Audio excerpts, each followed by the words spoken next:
नमस्ते प्रणाम तक का हाल बा भाई लोग। तो चले गए बिना देर कैले हुए अपना काम के तरफ।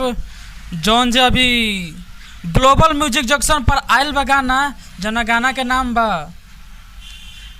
प्रखंड हो या जिला देवी माई से हिला। दोस्तों खेसारी लाल के जबरदस्त सॉन्ग बा और ग्लोबल म्यूजिक पर आते ही धूम मचा दिले बा।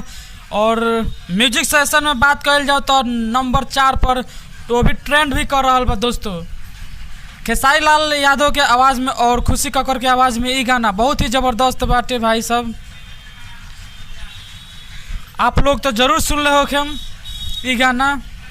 तो चलिए लेके चलो तनी गाना की तरफ। एक छोटा सा झलक रो लो के दिखावत तनी, ये देखी सबसे पहले। तब भाई लोग कैसा लगा ये गाना जरूर कमेंट करके बताएं लोग।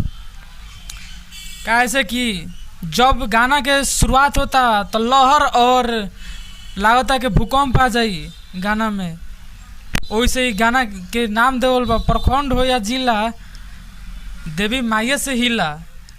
दोस्तों आप सब जानते ही हैं कि अब तक जितने भी गाना और सॉन्ग आ रहा है सब प्रखंड जिला और का गांव गांव देहात देहात रखता लोग सिंगर लोग नाम। तो का कहल जाओ।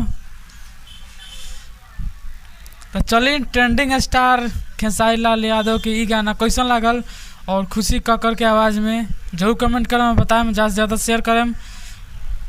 नमस्कार, हम हैं विक्की राज और आप देख रहे हैं भोजपुरिया रिएक्शन।